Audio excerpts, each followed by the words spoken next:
that we complain about. Treatment, bromocriptine. Why bromocriptine? As it dopamine. Dopamine what? It's a dopamine agonist. So it antagonizes. We just talked about it last week. That was it's gonna bring down the level of production. That was too long ago, last week. We just took a test, we're like, burr. So it increases dopamine, and because it increases dopamine, it blocks the prolactin release. Okay? Surgical resection, depends on what's going on. Okay.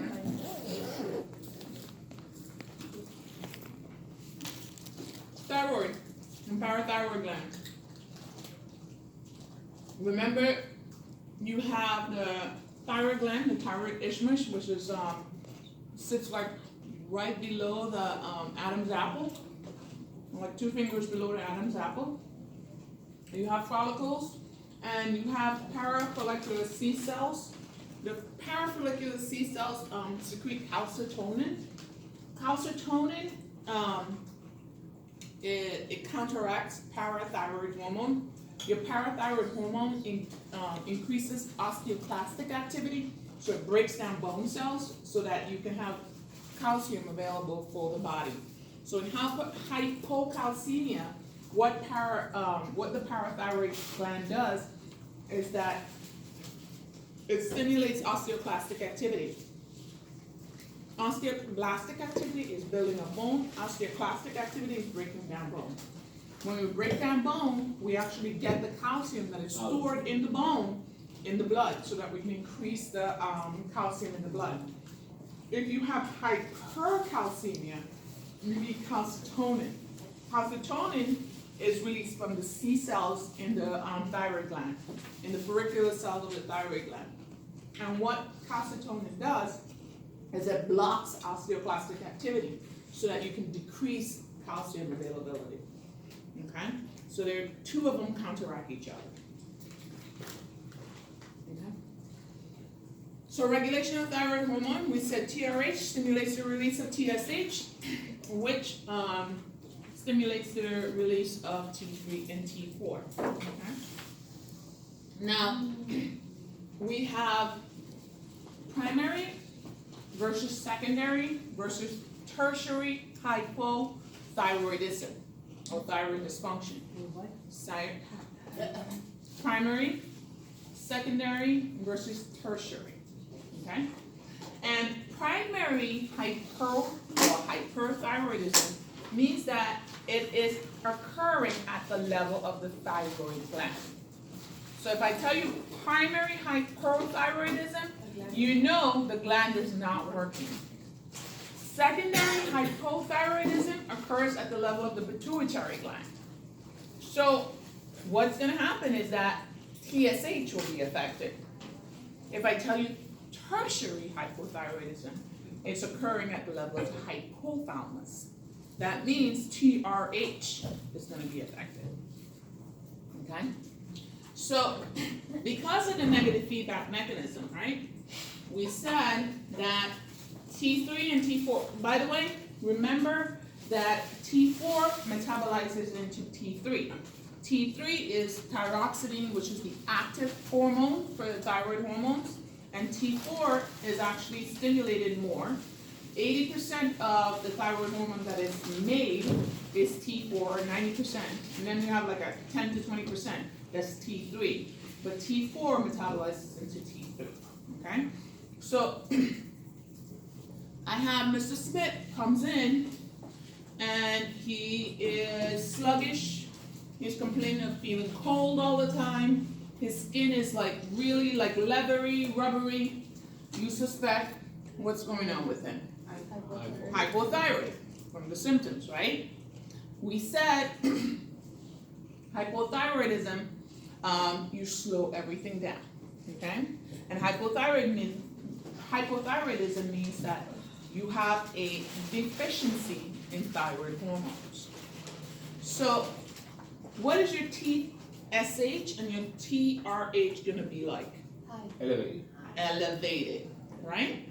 So if it came directly from the thyroid gland, your T3 and T4 will be low, your TSH will be high, and your TRH will be high. Correct? Yes. Okay. Now, I have a patient who had a pituitary adenoma. Actually, I have a patient that bled into the pituitary gland. And as a result, he has a deficiency in thyroid hormone. So that will be secondary. So my T3 and T4 will be Low. No. my TSH will be Low. low. Low. Because now it's coming from the pituitary. And my TRH will be High. high. Okay. Now I have a patient who infarcted the hypothalamus. Okay? And it comes in with hyperfunction of the thyroid. Have hypothyroidism. My T3 and T4 will be Low. my TSH will be Low. and my TRH will be Low. low. See how that works? So if I give you a question and I'm asking you about secondary hypothyroidism, the TSH will be low. Okay, not high. The TSH will only be high if it's a primary hypothyroidism. Okay? So if it's not a primary, you're looking at your TSH to be low as well. Alright? And your TRH will be low as well if it's a tertiary hypothyroidism. So you have the different levels of hypothyroidism. Okay? So if you, like you said, if you stroke out your pituitary, that's still considered a tertiary? No, that would be secondary. Secondary. Because your hypothalamus is still working and it's still secreting TRH. But it can't stimulate TSH release. And it can then in turn can stimulate T3, T4. Okay. Now if it happens at the level of the hypothalamus, that's when you're gonna have everything low. Right. And is that primary? That would be tertiary. Primary. Primary? Thyroid. Only thyroid. Yeah. Primary is thyroid. The organ. Yeah, The the organ itself. So primary, the TSH will be elevated and T3, T4 will be low. Pituitary, 2. Hypothalamus, 3. Okay, so we're going up. No, we're not going down. Yeah. We're not going down. Okay, we're going up. We're going backwards. Primary, thyroid, secondary, pituitary, tertiary, hypothalamus. Okay? Make sense? Every time you go up one, something is lower.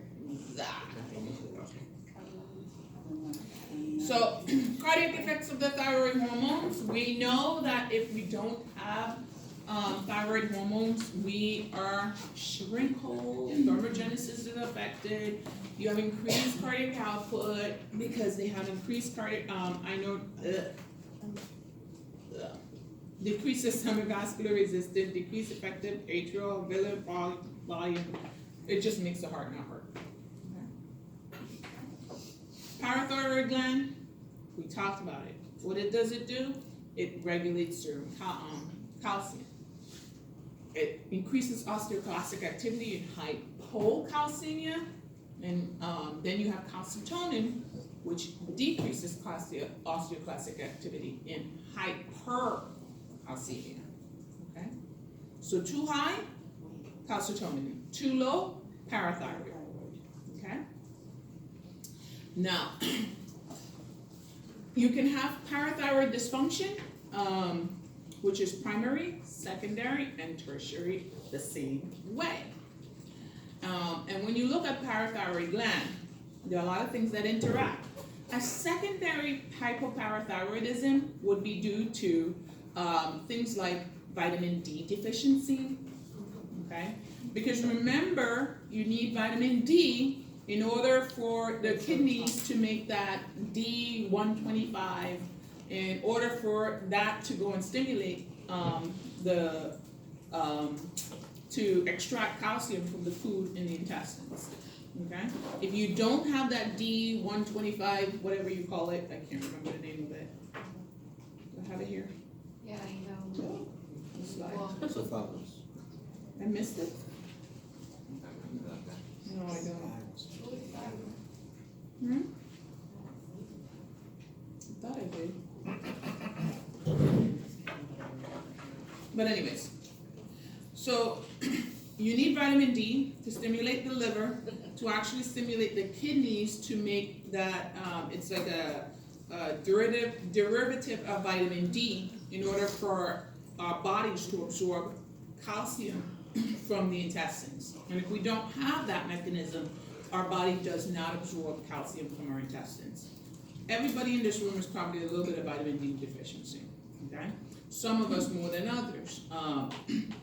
Those of us who go into the sun, we think that we get vitamin D, but we wear sunblock, so we don't get vitamin D. It actually knocks off the UV rays, so we don't get it. We're supposed to get a certain amount of sun per day. If you're a lighter complexion, you require less sun than people of a darker complexion. So where sometimes we say, oh, melanin makes us happy, and it makes, you know, we look, you're darker, you look younger, longer. We also get really vitamin D deficient because it takes a longer time for the rays, the UV rays, to penetrate our melanin-filled skin. So the darker you are, the more vitamin D deficient you probably can be. Okay? So a lot of people are, especially darker people, are more vitamin D deficiency. I know I've had to get that pharmacological dose of vitamin D so many times, it's ridiculous, because my vitamin D level drops significantly. Okay. And here in South Florida, where we have the sun, we use it the least. Of course, because we're going on, we're hiding from it. We're hiding from it. It's too much. We have to sit in the Because it's sun for 2 brutal. seconds, we're dead. Exactly. So, what do we need the thyroid hormone for? Growth, maturation. Remember, creatism. Does anybody know what creatism is? Creatism. Huh? Creatism. So kids born without thyroid hormone get a condition called creatism. Every child needs to be screened at birth for hypothyroidism. They have to have thyroid levels drawn at birth in every state, because if they don't, they have growth retardation and severe mental retardation. Okay? So if you're that nurse that skipped that step, shame on you. shame on you. Okay? They have growth retardations. The bones don't grow, skeletal system don't grow, the nervous system don't grow. They get severe mental retardation. And because it's preventable, because if they test it and that person is hypothyroid, they can actually replace the thyroid hormone right there. Okay? And the kid has to take thyroid hormones for the rest of their lives. Okay? But if you don't pick up on it, the kid can be severely mentally retarded. And if you see pictures of kids with creatism, they just don't look good. That's what I was gonna tell you, don't they look weird though? Oh yeah. Like, you could tell. The facial bones are all. Facial bones are all, it just, they look horrible. Okay? Thyroid hormone regulate basal metabolic rate, regulate fat, carbohydrate, and protein metabolism. It influences mood and behavior, affect fetal development, and neurological development of the fetus. Patient born with hypothyroidism has to be replaced immediately. So hyperfunction is basically you have too much thyroid hormone, so you have elevated T3 and T4, and you have, is your TSH going to be elevated or low? He said he's gonna be low. It's going to be low, and your TRH is going to be low, okay? Because remember, you have too much T3 and T4, it's going to block off your negative feedback mechanism. So it's going to say, pituitary, I don't need you, hypothalamus, I don't need you. So your TRH and your TSH is going to be low. Your T3 and T4 are going to be high, okay? So in hyperthyroidism, it's different than hypo, okay? And what usually causes it? Thyroid toxicosis. Graves' disease is an autoimmune hypothyroidism resulting from nodular thyroid disease. And you can have thyroid toxic crisis, which is a thyroid storm, where these patients look like they are on speed. And their heart looks like it's on speed. That happened to a patient. Huh? We gave her an amiobolus. You give her amiodarone And she Oh, went into a thyroid storm. very possible. Amiodarone can take you both ways. It can knock your thyroid out, or it can put you in a thyroid toxicosis. So very, very, But do you already have to have a pre-existing thyroid disease? no, Or it just doesn't? no, you don't. Wow. I think she has. It can severely affect your thyroid gland. Can steroids do that too? No, No. not to my knowledge. But then again, I guess I keep telling you I don't know everything. So, but that from what I know, no. Okay. Hypofunction. You can have primary hypothyroidism, Hashimoto's thyroiditis, which is an autoimmune thyroiditis, secondary hypothyroidism, which is a pituitary problem, subclinical hypothyroidism, depending on, it could be something going on with the patient could be clinically ill and having that. Congenital hypothyroidism, you see it in kids. Thyroid carcinoma, a cancer producing, a cancer from the thyroid gland, can give you hypothyroid function. You have patients who have sick euthyroid syndrome.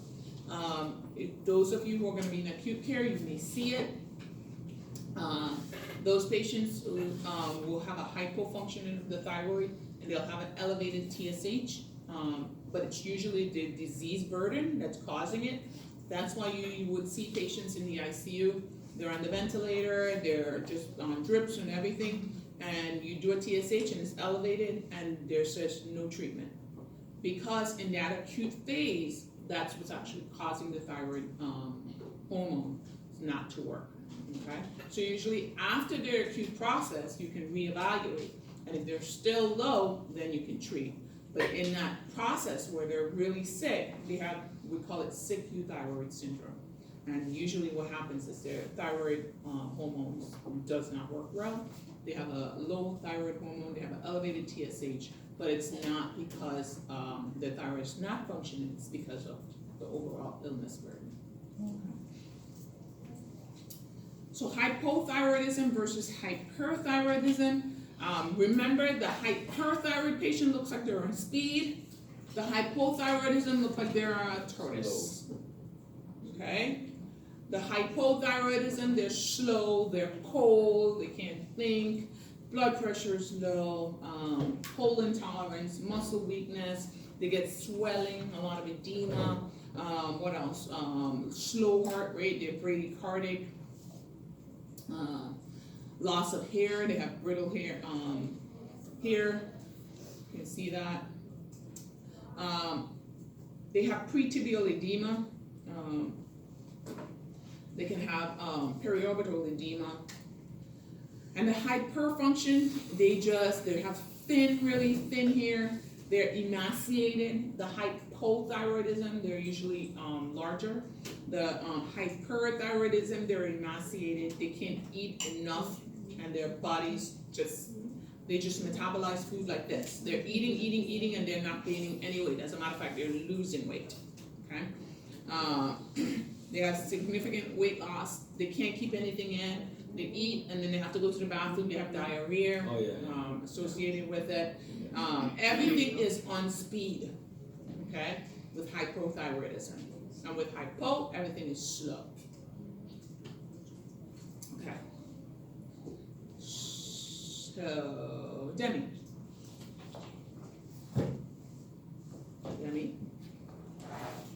A 45-year-old woman is noted to have fatigue and cold intolerance and is diagnosed with hypothyroidism. Her physician suspects a pituitary etiology. Which of the following lab findings is most consistent with this condition? Hypothyroidism.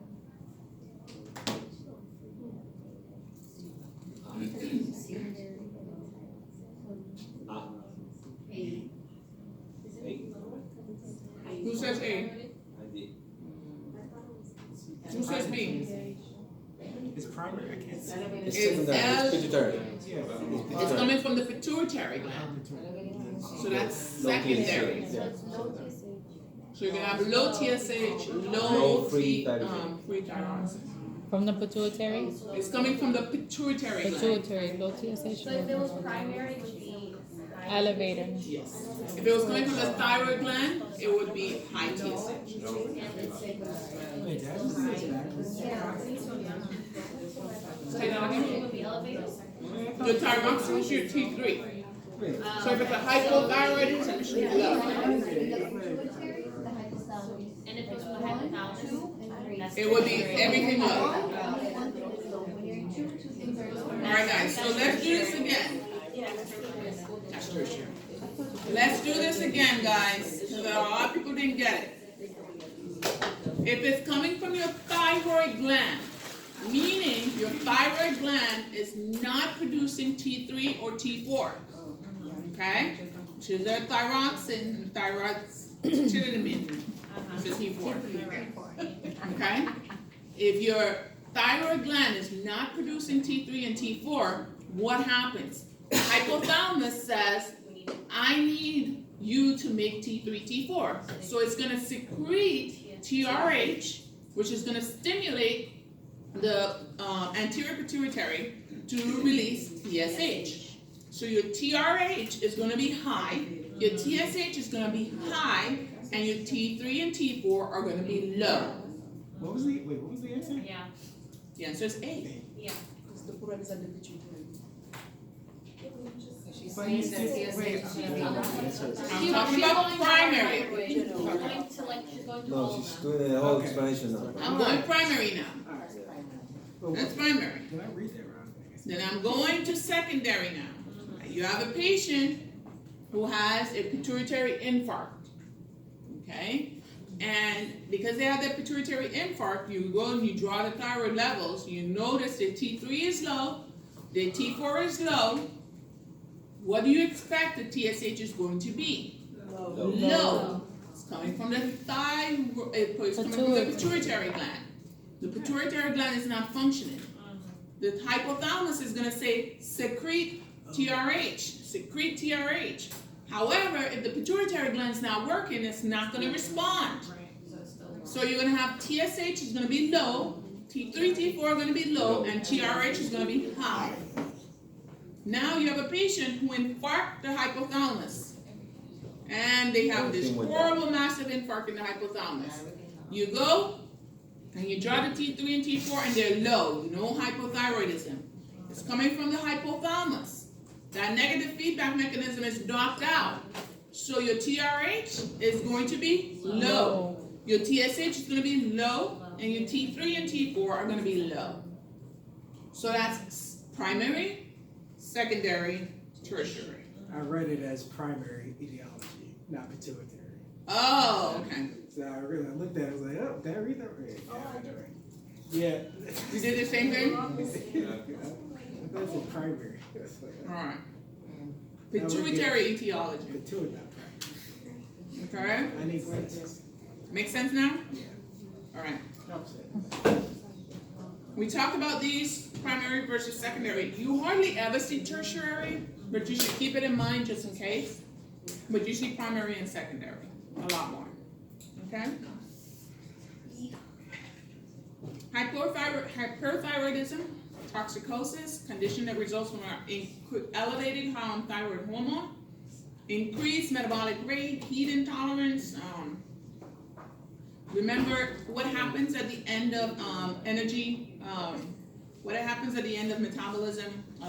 At the Krebs cycle, what do you get? Heat is a part of it, doesn't it? Yeah.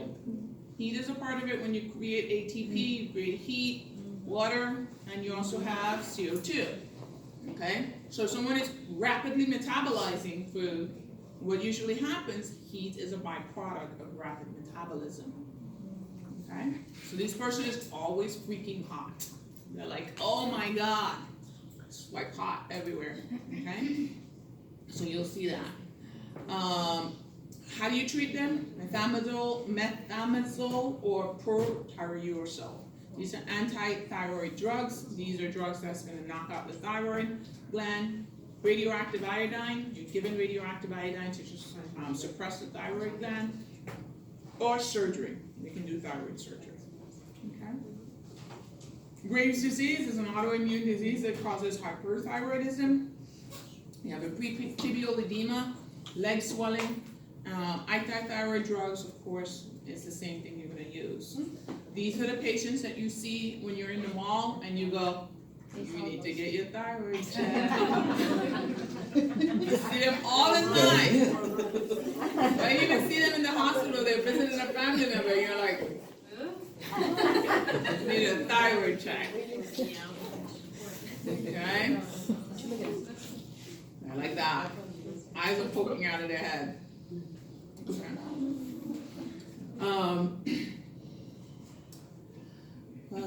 Toxic multinodular goiter, can actually give it to you, or you can have a toxic adenoma or solitary thyroid nodule. Cancer. Thyrotoxic crisis or a thyroid storm is a relative emergency. These patients become severely hot, severely tachycardic. They can go in cardiac arrest. They have tachyarrhythmias, high output heart failure. They're going off their rockers because they're delirious. They're just coming out of their skin. These patients, you're going to have to give them beta blockers. You're going to have to block the thyroid hormone synthesis. You can actually give them corticosteroids, okay, or you can give them the potassium iodine to knock out the thyroid gland. Okay. Hypothyroidism, we talked about it. Anybody have any questions on hypothyroidism? I think we kind of beat it to death. You're okay with that? Yes. Myxedema coma. What do these patients come in with? What do they look like? These patients, they are severely hypotensive, severely bradycardic. They're cold, they have hypothermia, and they are just in your ICU. Nothing you give them will increase their blood pressure. You can put them on pressors, you can put them on 10 pressors, you can give them all the fluid boluses you want. Until you give them thyroid hormone, they will look like shit. Okay. These patients, usually they give them Ciomedrol and they give them thyroid hormone. No? And they start feeling a little bit better. Bring their heart rate up, bring their temperature up. These patients, you cannot rapidly rewarm them. You can send them into circulatory collapse. That's just a side note. You don't need to know that yet, but their basal temperature is really low, and if you rapidly, like you put them on the heating blanket and you rapidly rewarm them, you actually can send them into circulatory collapse. So that is very much something you don't want to do. How do you treat them? You're gonna give them thyroid hormone, okay? You're gonna give them thyroid hormone. Okay. Jennifer. A nurse knows that Graves' disease is caused by autoimmune response. Yeah. Got the bottom there. Absolutely. All right. I have all the thyroid function studies here for you. Remember that, I don't think I said it, but thyroid hormone is actually bind to protein. So you want to do your free and total thyroid. You can do free T4, free T3 versus your total to know. So the free you're talking about? Your free is your active versus your total. Thyroid antibodies is what you're going to look for when you're looking for your autoimmune thyroiditis, or you're looking for your Hashimoto's thyroiditis. Parathyroid function. If you have a low parathyroid function, usually those patients, you can tell they have low calcium levels. Okay. Versus your parathyroid function, they can have very elevated thyroid levels. These patients are at high risk for fractures, osteoporosis, because you're constantly breaking down their bones. Primary versus secondary versus tertiary hyperthyroidism, Primary, the thyroid, they can actually do like a thyroid ablation and knock out your parathyroid glands, okay? Or they can do a thyroid surgery and take out your thyroid glands, your parathyroid glands. Remember, your parathyroid glands are like your little glands that are embedded in the thyroid gland. Secondary is usually a disease process that's causing it. Your renal disease, vitamin D deficiency. And then tertiary, excessive secretion of parathyroid hormone or hypercalcemia from long-standing secondary hyperparathyroidism, which you don't see too much. Oh, I did have it in there. Okay.